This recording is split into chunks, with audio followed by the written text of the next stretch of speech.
माननीय उपसभापति महोदय, आज हम जिस विषय के ऊपर विचार करने के लिए एकत्र हुए हैं, यह विश्व की उन समस्याओं में से एक है जिसमें कोई भी देश और कोई भी व्यक्ति यह नहीं कह सकता कि मैं इससे अप्रभावित हूं। अनेक समस्याएं हो सकती हैं, कोई कह सकता है किसी देश पे आतंकवाद का प्रभाव नहीं है, कोई कह सकता है अमुक समस्या मेरी नहीं है, परंतु क्लाइमेट चेंज एक ऐसी समस्या है जिससे विश्व का हर देश और हर व्यक्ति एक समान रूप से प्रभावित है। और इसकी वजह से अगर हम एक बात कहें कि विगत 100 वर्षों में दुनिया ने साइंस एंड टेक्नोलॉजी में इतनी उन्नति की, किसी जमाने में सिर्फ मार्कोनी का सिग्नल गया था 1900 में पार, आज हम वर्ल्ड वाइड वेब पे बैठे हुए हैं, हम सैटेलाइट्स पे बैठे हुए हैं। इतना ही नहीं, सेलुलर माइक्रोबायोलॉजिकल रेवोल्यूशन हो गया, क्वांटम रेवोल्यूशन हो गया। कहा जाता है कि we are at the cusp of a glorious age in the documented history of mankind. परंतु दूसरी तरफ विगत 100 वर्षों में टेम्परेचर 1 डिग्री बढ़ा है और 5 सबसे गर्म वर्ष पिछले 30-35 वर्षों में रिकॉर्ड किए गए हैं। और इस प्रकार की आशंका है कि अगर हमने कुछ नहीं किया तो अगले 100-150 वर्षों में हो सकता है कि मनुष्य जाति के एग्जिस्टेंस पर ही क्वेश्चन मार्क लग जाए। It never happened in the documented history of the mankind. So we have to decide whether we are at the cusp of a glorious time or at the cusp of a precarious time. हम एक शानदार स्थिति की तरफ हैं या एक खौफनाक स्थिति की तरफ हैं। और इसी पर विचार करने के लिए दुनिया ने सबसे पहले, आप सबको याद होगा 1992 में रियो डी जेनेरो में अर्थ समिट हुई, फिर 1997 में क्वेटो, जो क्वेटो प्रोटोकॉल हम सब जानते हैं, 2009 में कोपेनहेगन हुआ, 2015 में COP21 पेरिस में, और अभी हाल के वर्षों में ग्लासगो, और अभी पिछले महीने ही कुछ दिन पूर्व ही माननीय मंत्री महोदय शर्म अल शेख में जो कार्य करके आए हैं, यह दर्शा रहा है कि पूरी दुनिया और भारत इस विषय को लेकर कितनी गंभीरता के साथ सजग है। परंतु जब हम विचार करते हैं कि समस्या इतनी बड़ी है तो उस पर विचार भी उतना गहन होना चाहिए। मैं स्मरण दिलाना चाहता हूं कि जब पेरिस में जलवायु का सम्मेलन हो रहा था, पूरी दुनिया के खिलाफ प्रधानमंत्री नरेंद्र मोदी जी ने दृढ़ता से स्टैंड लिया था। तमाम हमारे ऊपर आक्षेप लगे थे कि हम अलग थलग पड़ सकते हैं, परंतु पर्यावरण संतुलन के लिए विकसित देशों के ऊपर एक प्रभावी दबाव बनाने का कार्य भारत सरकार ने किया था। और मैं उसी नवंबर 2015 में मोदी जी का एक वक्तव्य उद्धृत करना चाहता हूं। उन्होंने कहा था, people and planet are inseparable and human wellbeing and the nature are indivisible. यानी हम नेचर से अपने को अलग रख के नहीं देख सकते। और आप सोचिए कि आज विज्ञान ने भी बात माना। सिर्फ 60-70 साल पहले अगर आप किसी से कहते कि दिल्ली में फैक्ट्री चल रही है और कनाडा में बर्फ पिघल रही है, तो कोई कहता कितने अनसाइंटिफिक हो, कितनी बेकार की बात कर रहे हो, हीट कंडक्शन के रूल नहीं जानते, कुछ मीटर हीट नहीं जा सकती, हजारों किलोमीटर कैसे जा सकती है। आज ग्रीन हाउस इफेक्ट ने प्रूव किया है कि नॉर्थ और साउथ पोल की बर्फ भी पिघल सकती है, because entire earth is a single cosmic unit. ये वही बात है जो मोदी जी ने कहा कि नेचर और ह्यूमन वेलबीइंग अलग नहीं हो सकती। अब आप देखिए कि जब से हमारी सरकार आई तो इस दिशा में छोटे स्टेप से लेकर क्रमशः उत्तरोत्तर बड़े स्टेप तक किस प्रकार का कार्य हुआ। याद करिए 15 अगस्त 2014 सबसे पहले जब प्रधानमंत्री जी ने उद्बोधन दिया था तो स्वच्छ भारत अभियान की बात कही थी, यह शुरुआत थी। याद करिए नो सिंगल यूज प्लास्टिक, यह अगला स्टेप था। नमामि गंगे, जब नमामि गंगे की बात हुई तो गंगा को पूरी तरीके से क्लीन करना, यह अगले स्टेप की तरफ था। और इतना ही नहीं, जो हमने लक्ष्य 2015 में निर्धारित किए थे उसके लिए भारत सरकार ने ग्रीन स्किल डेवलपमेंट प्रोग्राम बनाया, जिसमें कि वन क्षेत्र में रहने वाले लोगों को स्किल किया जा सके कि वो किस प्रकार से अपनी वन संपदा का वास्तविक संरक्षण कर सकते हैं, जिससे कि जो हमने नेशनल डिटरमाइंड कंट्रीब्यूशन पेरिस में तय किया था उस लक्ष्य को हम प्राप्त कर सकें। और अगला लक्ष्य था सस्टेनेबल डेवलपमेंट ग्रोथ, अर्थात एक ऐसा विकास का मॉडल इसमें प्रकृति के साथ हम तारतम्य बनाकर विकास कर सकें। और इसी के लिए नेशनल बायोडायवर्सिटी टारगेट भी तय किया गया, यानी एक बहुआयामी योजना के साथ इस क्लाइमेट चेंज या इकोलॉजिकल इंबैलेंस को ट्रीट करने के लिए आगे बढ़े। इतना ही नहीं, जब हम भारत को विकसित देश बनाना चाहते हैं तो ऊर्जा की आवश्यकता भी है, और अगर हम फॉसिल फ्यूल या कोल से ही ऊर्जा की आवश्यकता पूर्ति करते रहेंगे तो कैसी समस्याएं आ सकती थी। तो याद करिए एलईडी बल्ब का विषय बहुत शुरू में लिया गया और अब तक भारत सरकार 37 करोड़ एलईडी बल्ब्स का वितरण कर चुकी, जो अमेरिका की कुल आबादी से ज्यादा है। बहुत से ऐसे कार्य होते हैं सभापति महोदय जो पूर्ववर्ती सरकारों ने भी सोचा होगा नहीं कर पाए होंगे। जैसे सोलर एनर्जी में जितनी लंबी छलांग हमने मारी है, उन्होंने भी सोचा होगा, उतनी लंबी छलांग नहीं मार पाए। परंतु कुछ बातें ऐसी होती हैं जो उन्होंने शायद सोची भी ना हो। वो ये था कि एक इंटरनेशनल सोलर अलायंस बनेगा और उसका केंद्र भारत में बनेगा। यह विचार शायद उन्होंने नहीं किया होगा। मोदी जी के नेतृत्व में यह हुआ और आज इंटरनेशनल सोलर अलायंस का केंद्र गुरुग्राम में है। और इसमें हमने अचीव क्या किया है कि इन वर्षों में हम सोलर सेल की कैपेसिटी में तीसरे नंबर के देश हो गए हैं और सौर ऊर्जा के द्वारा वाटर हीटिंग के प्रोसेस में दूसरे नंबर के देश हो गए हैं। और इतना ही नहीं, अभी भारत ने दुनिया में पहला ऐसा गांव बनाया है जो पूर्णतः सौर ऊर्जा पे चलता है, जहां की एक एक घर भी सौर ऊर्जा पे चल रहा है। वो है गुजरात का मोढेरा गांव।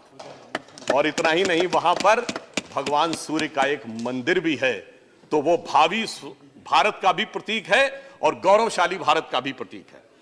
अर्बन फॉरेस्टेशन के लिए नागपुर, रांची और पणजी में फॉरेस्टेशन किया गया और रेलवे का इलेक्ट्रिफिकेशन 80% तक ब्रॉड गेज का पूरा कर लिया गया है 52,000 किलोमीटर के द्वारा, क्योंकि वो एक बहुत बड़ा कंट्रीब्यूटर था इस क्लाइमेट चेंज में। अब जैसा हमारी पूर्ववर्ती वक्ता ने भी बताया, उसके मैं विस्तार में नहीं जाना चाहता कि COP26 में ग्लासगो में प्रधानमंत्री जी ने पंचामृत की बात कही थी कि 2030 तक 500 gigawatt non fossil energy, 50% renewable energy, carbon emission 1 billion से कम करना और कार्बन इंटेंसिटी को 45% डाउन करना, नेट जीरो बाय 270। परंतु महत्वपूर्ण बात यह है सभापति जी, कहा जाए वो किया भी जाए। 2015 में हमने लक्ष्य तय किया था कि 2030 तक हमारी नॉन फॉसिल एनर्जी की इंस्टॉल्ड कैपेसिटी 40% हो जानी चाहिए। और मुझे यह कहते हुए हर्ष हो रहा है कि 2022 आते आते 39.91% हो गई है, अर्थात 8 वर्ष पूर्व हमने उस टारगेट को अचीव कर लिया। फिर यदि आप ध्यान करें, जिसका अभी उल्लेख किया गया कि COP26 ग्लासगो में प्रधानमंत्री जी ने कॉन्सेप्ट दिया life for environmental friendly life style, यानी एक ऐसा जीवन शैली जो कि इन्वायरमेंट के अनुसार। यहां पे मैं सदन का ध्यान आपके माध्यम से मूलभूत विषय पर आकृष्ट करना चाहता हूं। यह नेचर की समस्या क्यों आती है? हम सब में शायद कुछ ने जरूर पढ़ा होगा, वेस्टर्न थियोलॉजी में नेचर नाम की किताब है रिटन बाय एरिस्टोटल, जिसमें क्या लिखते हैं वो, all the elements of the nature are for the service of the mankind. सब कुछ प्रकृति हमारी सेवा के लिए। और यही नहीं, उस फिलॉसफी में यह भी लिखा गया, man should become the possessors and masters of nature, चाहे फ्रांसिस बेकन या रेने डिकार्टे लिखते हो। इतना ही नहीं, यह लिखा गया, man should be able to subdue nature. और इसीलिए बढ़ते बढ़ते हम उस मुकाम तक पहुंचे थे। हम लोग के जन्म से बहुत पहले की बात है, हमारी किताबों में हमने पढ़ा, जब यूरी गैगरिन स्पेस में गए तो क्या लिखा था किताबों में, man has conquered space, as if space is an enemy needed to be conquered. इस विचार ने प्रकृति के दोहन को इस सीमा तक पहुंचाया है कि जिसका आग्रह प्रधानमंत्री जी ने किया था कि हमें नेचर के अनुरूप जीवन जीना होगा। तो मैं स्मरण दिलाना चाहता हूं कि भारतीय परंपरा में, गांव में हम जो जीवन जीते हैं, नेचर के साथ उसका कैसा तादात्म्य है, यदि हमें समझ लें तो हमें शायद बहुत कुछ सीखने की जरूरत नहीं हो। गेहूं की बाली उगती है तो उसके नीचे का जो हिस्सा होता है वो किसको जाता है? पहले पशुओं को जाता है। जो बाली निकाली जाती है दाने, तो पहला दाना किसको जाता है? पक्षियों को जाता है। जब दाने से आटा बनता है तो पहला आटा किसको जाता है? चींटियों को जाता है। फिर गूंथा जाता है आटा रोटी बनाने के लिए तो मछली को जाता है। पहली रोटी गाय को जाती है और अंतिम रोटी कुत्ते को जाती है। इससे ज्यादा प्रकृति के साथ रहने का तरीका किसी को सीखने की जरूरत है। पर दुख की बात यह थी कि हमारे किसान भाई भी जब आंदोलन में बैठे थे तो कोई विदेश की लड़की उनको बता रही थी कि इन्वायरमेंट के साथ कैसे जीना चाहिए, जबकि वो तो हम हजारों सालों से किस तरीके से जीते आ रहे हैं वह हमें समझ में आना चाहिए। और मैं एक कोट करना चाहता हूं, इस सारी समस्या का मूलभूत कारण कहां से आता है। विलियम वर्ड्सवर्थ एक बहुत बड़े कवि हुए अंग्रेजी के, जिन्होंने एक फ्रेज यूज किया, child is the father of man. उसका मीनिंग क्या था? कहा गया बच्चा प्रकृति के अधिक नजदीक होता है और वही हमारा फोर फादर है। तो इसका अर्थ यह हुआ कि अगर हम अपने अंदर के चाइल्ड को देखें तो हमारे पूर्वजों ने यानी फोर फादर्स ने क्या कहा था वह हमें समझ में आना शुरू होता है। और हमारी सभ्यता तो वो है मान्यवर जहां पर की प्रार्थना भी क्या की जाती है? अंतरिक्ष शांति, पृथ्वी शांति, औषधया शांति, रापः शांति, वनस्पति, औषधि, फूल, पत्ती, अंतरिक्ष सभी का कल्याण हो। परंतु अफसोस की बात यह है कि जब हम इस प्रकार के विचार के साथ आगे बढ़ रहे हैं तो उस टकराहट के कारण वह समस्या हो रही है। इसलिए मैं अधिक समय न लेते हुए सिर्फ यह कहना चाहूंगा कि जो मोदी जी ने कहा कि लाइफ स्टाइल एनवायरनमेंट के अनुरूप होनी चाहिए, आज यदि यह सीख कहीं से आ सकती है तो भारत से ही आ सकती है, भारत की परंपरा से आ सकती है। और आज हम दुनिया में कितनी भी ऊंचाई पर पहुंच गए हों, पर क्या हमने धरती और धरती की वेदना को देखा? तो यह मैं पंक्ति कहना चाहूंगा, आकाश नापने वालों तुम सच सच कह दो, क्या नाप सके हो तुम धरती की मौन व्यथा? जो दोहन की प्यास से दुखी रक्त प्रकृति की करुण कथा, वो अंतरिक्ष की सुंदरता पर मुग्ध वसुध, वसुध मतलब वसुधा का पुत्र यानी मनुष्य, वो अंतरिक्ष की सुंदरता पर मुग्ध वसुध, पैरों के नीचे सिसक रही रसवती धरा। जब तक हम इसको नहीं समझेंगे तब तक हमारे अंदर यह परिवर्तन नहीं आएगा।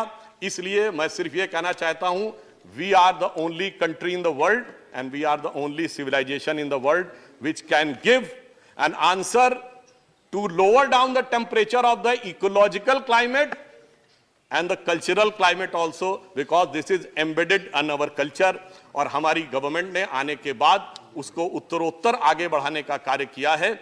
इसलिए मैं कहता हूं कि यहां पर संपूर्ण विश्व को दिशा देने के लिए भारत की संसद में जो यह विचार हो रहा है, भारतीय संस्कृति के विचारों के अनुरूप हम आगे बढ़ेंगे तो एक नई दिशा समाज को देने में सफल होंगे। धन्यवाद। धन्यवाद। The next speaker is